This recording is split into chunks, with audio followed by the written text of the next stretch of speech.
Assalamualaikum warahmatullahi wabarakatuh. Sampurasun. Dongeng deui mitra-mitra pemirsa direncangan ku Mang Guru. Mang Guru bade mangdongengkeun deui neraskeun hanca carita anu katunda kalayan judul Banjir Getih di Dharma Patih. Ya dongeng karangan Kang Heri Supriyadi Cianjur. Panginten ayeuna teh nincak seri anu ka-32. Mudah-mudahan sasieun sabeunyeun ya dongeng si ngajantenkeun panghibur kana kalbu pangbeberah kana manah. Mitra-mitra pemirsa dongeng Mang Guru, boh bilih ieu mah boh bilih bade ngersakeun masihan atanapi ngintun donasi kanggo naskah dongeng, khususna kanggo dongeng-dongeng karangan Kang Heri Supriyadi Cianjur. Mangga tiasa dikintun wae ka nomor rekening anu disimpen ku Mang Guru dina deskripsi ieu video. Atanapi tiasa ngahubungi ka nomor WA Mang Guru anu disimpen dina deskripsi ieu video. Hatur nuhun saeuti acana. Haturan ka Kang Heri Supriyadi di Cianjur, mohon sok cingkerep ngadoana mudah-mudahan aya deui anu nambihan donasina saatosna ti Mama Ustad Mama Khotimah di Pandeglang Banten. Mohon Kang Heri sok mohon sok cingkerep ngadoana sok keparayun sadayana.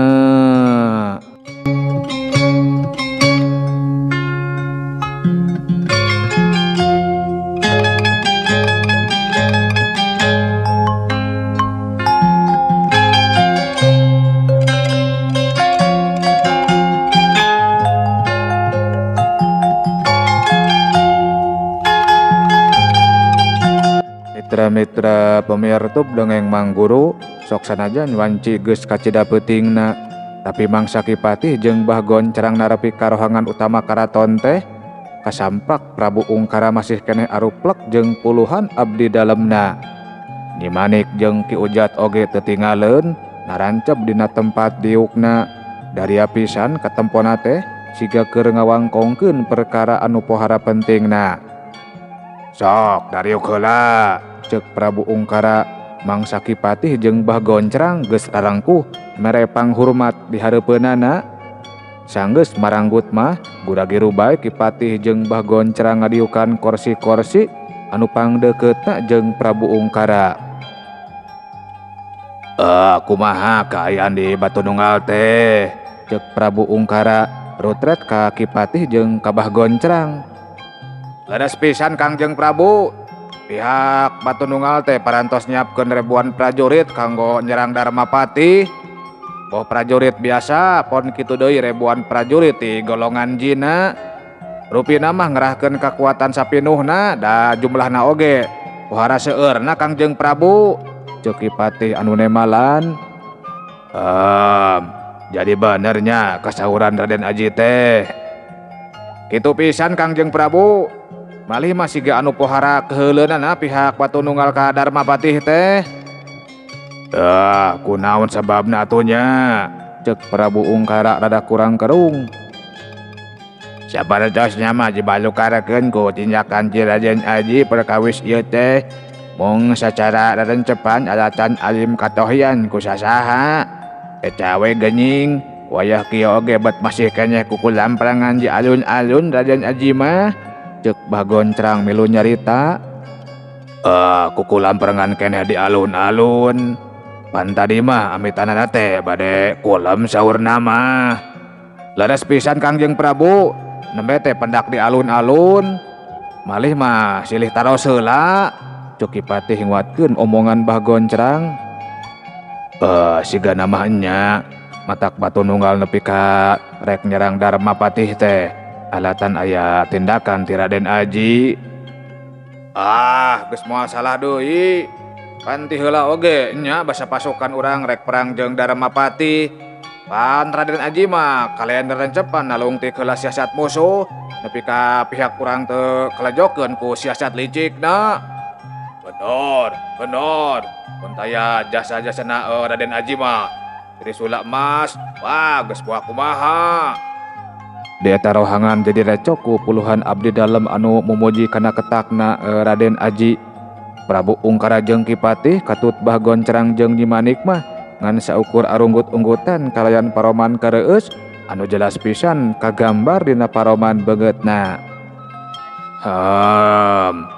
Raden Aji keneh we anu gede jasana mah. Ari kitu iraha cenah batu nu ngarek nyerang ka Darmapati teh, ceuk Prabu Ungkara rutret deui ka Kipatih jeung Kabah Goncrang. Miang nama bade pasusubuh saurna teh Kangjeng Prabu. Dupi Kipatih Agung, ka mana Kangjeng Prabu? Tembal Kipatih ditungtungan ku pananya. Geus amitan ti tadi oge Kipatih Agung mah tunduh saurna teh. Oh nya, nuhun pisan geus daek maturan Kipatih dina enggoning nalung ti kaayaan di Batu Nunggal Bah Goncrang. Hampura deui bisi kaula kurang nyugemakeun. Aneh dak dubadakan beus katempona teh mata Bah Goncrang mangsa Prabu Ungkara ngomong kitu teh. Har, kunaon Bah Goncrang? Ceuk Prabu Ungkara kurang kerung netep Bah Goncrang anu gura-giru tungkul. Kabeh mata anu area di dinya jadi nareuteup ka Bah Goncrang. Bisinya kurang nyugemakeun. Hampura pisan Bah Goncrang, ceuk Prabu Ungkara deui. Sanes kitu Kangjeng Prabu. Jujur, abdi mah asa kagagas salami ngalaksanakeun pancen. Nyampe ayeuna abdi mah kenging panyohon ti Nu Janten Raja. Nuju di Darmapati mah bujeng-bujeng nganyuhunkeun saparantosna abdi ngalaksanakeun pancen teh. Sora Bah Goncrang jadi semu dareuda.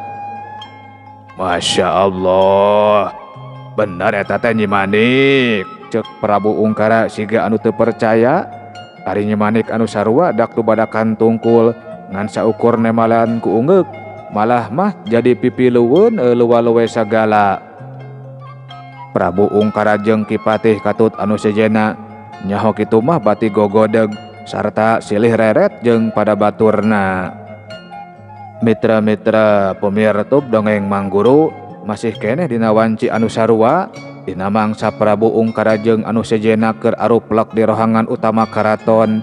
Ari Ki Cakra mah harita teh keur apeng-apengan di bawah ngapung ku si Liuk. Anu sakapeung ngapungna silih udag jeung si Bongkor.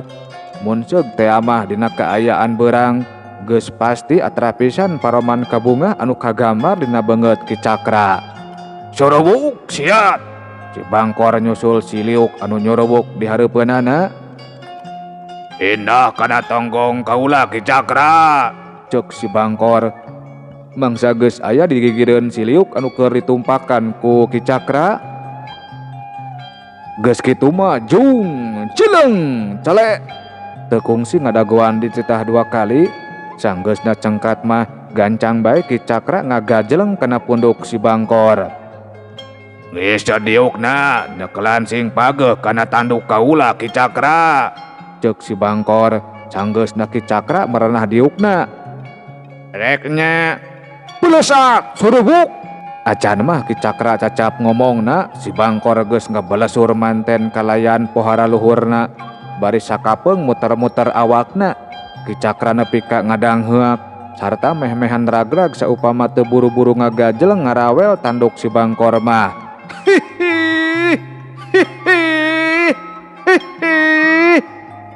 Ki Cakra babarakatakan siga anu bungah pisan. Dua leungeunna beuki ti paparaket kana tanduk naga anu keur ditumpakan ku dirina.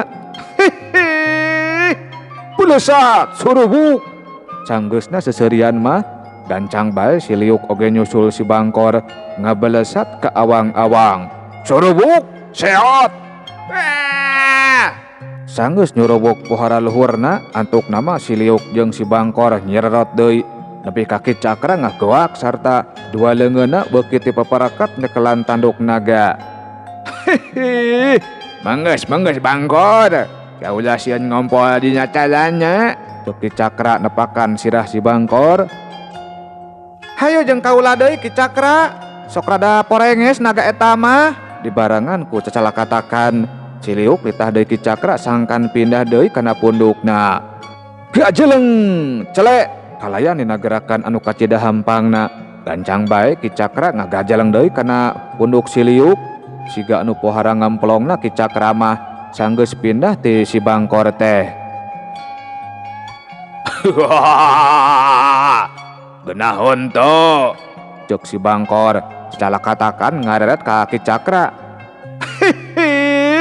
Resep, tapi keren nyucuknya cek kuat teh, meh-mehan ngompolan maneh kaula mah. Ki Cakra jeung dua naga saleserian siga anu bungah pisan. Leok surubuk, Siliuk mengkol kabelah katuhu, tada hulang-hulang Ki Cakra mah. Keke rekamannya ieu teh, panjar mapacih mah kabelah jitu, cek Ki Cakra tutunjuk kabelah kenca. Ongkoh Ki Cakra teh rek nepungan si Pandani, tembal Siliuk. Pan si Pandan ieu mah aya di jar mapacih. Ari ka dieu mah rek ka batunjungal atuh. Si Bebeb mah bisaeun ngambo di mana ayana si Pandani Ki Cakra, cek si Bangkor nyelengkeung. Nyaon deui eta Bebeb teh, sok adalan nya basa maneh mah Bangkor, cek Siliuk ngaret ka kencaeunna nya. No dipikannya gitu loh. Kumaha ji nyawe lah, kaula oge nyaho, pasti aya kahayangnya lamun bahasanya geus aranyeh kitu teh. Ngan barakatak Siliuk jeung si Bangkor saleserian iwal Ki Cakra anu malah hulang-hulang teh, tapi teu kungsi tetelepek, jongjon bae teu pating kalemengna daun-daun tatangkalan anu pating jarumpluk di handapeunana. Beuki lila ngapungna dua naga beuki ngadeuketan ka wewengkon Batu Nunggal, nepi ka antukna mah ngapungna rada laun, mangsa geus mimiti asup sarta meh-mehan nepi di luhureun badagna wangunan karaton. Kaje bisi aya anu nyempoeun, cek Ki Cakra mangsa katempo lobat cahaya obor anu pating carilak teu jauh ti ngadegna wangunan karaton. Sok sanajan teu pati sidik jeung karek ngan saukur sangka-sangka geus tegue dina hatena Ki Cakra mah yen pating carilakna eta cahaya obor teh geus pasti ti para prajuritna Batu Nunggal anu geus tatan-tatan rek ngayakeun serangan ka Darmapati. Seok! Siliuk rada mengkol ngajauhan bangunan karaton dituturkeun ku si Bangkor. Sanggeus rada ngurilingan karaton antuk nama dua naga pating sirorot persis pisan sanggeusna aya di luhureun amparan basisir anu jarakna lumayan jauh ti karaton Batu Nunggal. Asa kungsi ka dieu teh, garendengna Ki Cakra mangsa geus turun tina punduk naga. Itu nate bari rutret ka sabudereun eta patempatan. Piraku we teu apal. Pan Ki Cakra mah geus manukna edar-edaran ka unggal wewengkon kerajaan mah, cek si Bangkor nyelengkeung. Teu nemal Ki Cakra mah anteng bae nitenan kaayaan di eta patempatan. Tuh, cek Siliuk nunjuk kana ngelemengna gundukan batu karang. Ki Cakra teu sirikna ngabalel-balelkeun mata. Mangsa nempok kana panuduh Siliuk teh sanggeus sawatara kedapan mah antuk nama sidik yen dina gundukan eta batu karang teh aya kelemeng tagog manusia anu keur diuk dina kaayaan sila.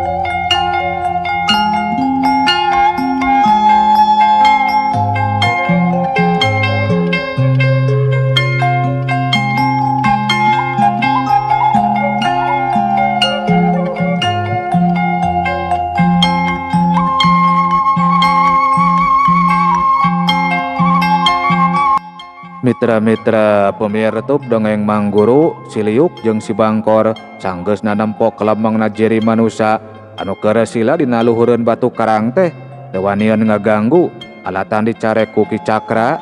Pajar teh karunya sabab ari dititenan tina sikep nama eta jeri manusia anu tayalian nyimas Pandani teh keur mulihkeun heula kakuatanana Ingat kenapa pagah tijang aji tayoh nama antukna si Liuk jeung si Bangkor oge teu wani baha. Moal nanaon kira-kirana mun ngadagoan si Pandani nepi ka pulih deui, ceuk si Liuk siga anu salempang. Kalem we, pan kaula oge geus boga keur maruhkeun nya. Tuh, geuning teu burung usik, ceuk si Bangkor tutunjuk. Nyawe geuning barang direret teh Nyimas Pandani keur metakeun dua leungeunna keur nutup deui tenaga jerona siga nama Jung Nyimas Pandani cengkat sarta anu saterusna mah ngajega bari nulak cangkeng. Jorelat, jeleng, celek. Tetela geuning sok sanajan kakuatanana tacan sampurna siga samemehna, tapi ari nitenan tina gerakanana mah Nyimas Pandani teh pohara geusitna nepi ka ngan ukur dina sababaraha gerakan oge geus ngajega deui di hareupeun Ki Cakra jeung dua naga. Nyanyahaonan ari sia beut mawa musuh Liuk, Nyimas Pandani tutunjuk bari muncareng. Lain kaula anu mawa, tapi kaula anu dibawa, temal si Liuk pohara kalemna. Pikeun sakedapan mah Nyimas Pandani ngan saukur kurang kerung bari rutret ka Ki Cakra jeung kadua naga. Rek nyaon si ajor-ajor ka dieu aki-aki peot, ceuk Nyimas Pandani tutunjuk ka Ki Cakra. Hihi, peot saha jeung diri manyeh Panjanyi. Karek inget sigana mah yen dirina keur ngajirim dina wujud anu asli, lamun keur dina mangsa beurang teh mah geus pasti banget Nyimas Pandani katembong pisan beureumna. Kasebelan kurang ajar sia, wajaran Liuk. Langsung bae Nyimas Pandani marentah nagana, tapi anu dititah nama malah gigi deug. Liuk, wajaran eta aki-aki, ceuk Nyimas Pandani deui bari nyentak ayeuna mah pikeun anu kadua kalina si Liuk mah ngan saukur nemalan ku gideug. Liuk, mung kasebelan koplok sia wani ngabangkang ka aing hayuk, amarah Nyimas Pandani siga anu udak dubadakan pohara nguntab-nguntabna. Embung, cek aing embung, kurang ajar, disiksa sia ku aing mah Liuk. Hihi, tong dipapaksa ari embungeun mah atuh Panjanyi, ceuk Ki Cakra nyelengkeung bari huhahehe. Rasakeun sia Liuk. Mitra-mitra pemirtub dongeng Mangguru reup dina tungtung kecapna. Langsung bae Nyimas Pandani mah mereumkeun sapasang matana, dua dampal leungeun dirapatkeun dina hareupeun dada, bibirna kunyem-kunyem ciciren keur mapatkeun jang jawokan, kalayan teteupna anu seukeut bencerong ka si Liuk anu keur aya di hareupeunana. Ari Ki Cakra jeung si Bangkor mah ngan saukur narempokeun siga anu panasaran kumaha pibakaleunana. Canggeusna dina diri si Liuk geus eueuh kakuatan Nyimas Pandani. Kurimpal gulitik teulila antarana si Liuk gegerungan bari gogorentelan siga anu keur nandangan kanyari anu pohara rosana. Liuk Ki Cakra jeung si Bangkor pohara pisan ngagebegna sabab tetela si Liuk masih kene beunang kapangaruhan ku kadali Nyimas Pandani. Macak oge moncong sok wawanyian si Liuk gancang pojaran musuh, ceuk Nyimas Pandani nulak cangkeng bari tutunjuk. Liuk. Ki Cakra jeung si Bangkor siga anu pohara salempangna mangsa nempo si Liuk anu beuki gurang gereng sarta gugurimpalan kaditu ka dieu teh. Nah bobodoran kaula mah weu ceuk si Liuk barakatakan bari ngelelan sagala ngan gebeg. Nyimas Pandani nepi ka pohara ngagebegna mangsa nyaksian pamolah si Liuk anu samodel kitu teh. Ari Ki Cakra jeung si Bangkor mah ngan saukur silheret bari pating serenge. Cager poharanya ye naga bikangna bisa acting sagala. Mangga ye dongeng kurang teraskeun deui. Moal nyerak ayeuna mah Panjanyi sabab ieu nya oge geus aya di kaula, ceuk Ki Cakra. Kituna teh bari nembongkeun inten kelir hejo dina leungeun katuhuna ngan gebeg beki ngagebeg deui wae Nyimas Pandani mah mangsa nampa kakuatan dirina anu geus aya dina cekelan Ki Cakra teh. Kurang ajar, kajiekeun Syah Koplok. Cek Nyimas Pandani sesorongot ka Ki Cakra. Cokot we ku sorangan ari bisa mah. Cek Ki Cakra siga anu nangtang. Sat, langsung bae Nyimas Pandani masang kuda-kuda. Hak, hak. Cicing moncong pipilueun. Cek Ki Cakra gancang ngahulag si Bangkor. Anu katempona teh geus sagajeleng-gajelengeun rek narajang ka Nyimas Pandani. Rasakeun si aki-aki peot. Hiet. Gajeleng seak. Nyimas Pandani ngagajeleng pohara luhurna. Anu saterusna mah nutug kalayan leungeun katuhu anu nyuruwuk rek ngala embun-embunan sirah Ki Cakra. Gajeleng juralit-juralit. Ki Cakra salto sababaraha juralitan pikeun nyingkahan panarajang sarta sakaligus ngajauhan anu jadi lawan. Rasakeun si aki-aki peot. Hiet. Aduh. Aduh. Mitra-mitra pemirtub dongeng Mangguru mangsa sagajeleng-gajelengeun rek narajang deui. Dak dubadakan Nyimas Pandani gugurubugan sarta seseurian siga keur nandangan kagetek anu pohara rosana. Kulitik perengkel. Ampun, aki-aki peot ampun. Cek Nyimas Pandani tapi kacirambayan balas seseurian. Ki Cakra jeung si Bangkor oge jadi pipilueun seseurian. Mangsa nampa Ki Cakra anu keur neuteub seukeut ka Nyimas Pandani bari siga keur ngaleketek inten kelir hejo anu keur dikeukeuweuk ku leungeun kencana. Ampun sateh peot, ampun. Napi kati cerik-cerik bari gugulingan ayeuna mah Nyimas Pandani teh. Dep.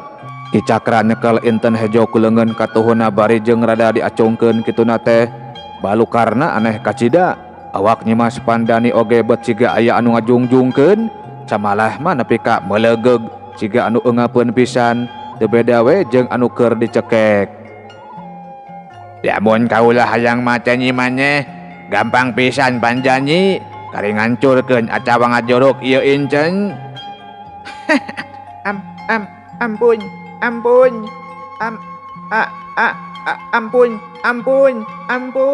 Cek Nyimas Pandani siga anu beuki eungap pisan. Ngudupruk. Awak Nyimas Pandani ngudupruk bareng pisan jeung Ki Cakra anu geus ngendorkeun deui keupelan leungeun kana inten anu keur dikeukeuweukna. Ampun Ki Cakra, ampun. Cek Nyimas Pandani teu sirikna acong-acongan nyembah di hareupeun Ki Cakra. Jadi maneh teh geus nyaho ngaran kaula Panjani. Nyimas Pandani ngan saukur nemalan ku ungeuk. Heg, maneh ku kaula moal disiksa. Tapi aya syaratnya. Maneh kudu mantuan Raden Aji pikeun ngarebut deui Jalma Patih anu memang geus jadi haknya. Hak si Saraji. Cek Nyimas Pandani rada kurang kerung. Emangnya kamaneh eueuh anu merenya ho? Yen Raden Aji teh hiji-hijinya turunan Prabu Silokawi Cakra. Paingan pangartinya oge pohara luhungnya. Cek Nyimas Pandani siga anu keur ngomong ka dirina sorangan. Ayeuna jaek teu jaek, maneh kudu milu ka Trisula Emas pikeun gumati ka Raden Aji. Cek Ki Cakra pohara tandesna. Dasar aruji, kudu turut tumut ka bodak koplok mah. Krak. Ki Cakra ngeupel deui inten hejo nepi ka tulang-tulang ramona disarada. Nyimas Pandani adu glajar siga keur nandangan ka nyeri anu pohara rosana. Kumaha Panjani? Tanya Ki Cakra kituna teh bari ngendorkeun deui keupelan leungeunna. Dasar aki-aki licik. Kumaha pamajegan maneh we ari eta mah? Rek gumati ka Raden Aji syukur. Atuh embung oge teu nyanyaon. Ngan wayahnya ku kaula rek disiksa salilannya. Cek Ki Cakra deui kituna teh bari magehkeun deui keupelan leungeunnya. Heueuh, aing rek gumati ka si Saraji. Sok sanajan bari jeung siga anu kapaksa. Antuk nama Nyimas Pandani oge nyanggupan kana syarat ti Ki Cakra. Tapi sing sopan, kudu nyebut Raden ka Raden Aji teh. Heuh bawel, cek Nyimas Pandani siga anu ambak nyedak tenaga medak. Ayus, liuk, bawa si Panjani. Cek Ki Cakra ditungtungan ku mere parentah kasih liuk. Mitra-mitra pemirtub dongeng Mangguru, si liuk ngan saukur unggek. Geus kitu mah gancang bae Ki Cakra ngagajeleng kana punduk si Bangkor. Teu langsung indit, siga hayang nempo heula Nyimas Pandani nepi katumpak kana punduk naga. Barijeng katempona siga anu hoream oge, antuk nama Nyimas Pandani maksakeun ngalacat kana punduk si liuk. Nyam, teu heula liuk. Parentahna Ki Cakra deui, "Selepung." Sanggeus unggek heula mah langsung bae si liuk nyelepung mawa Nyimas Pandani ka awang-awang. "Selepung, surubuk." Si Bangkor anu ditumpakan ku Ki Cakra oge, antuk nama nyelepung nyusul si liuk anu geus rada jauh ninggalkeun eta patempatan.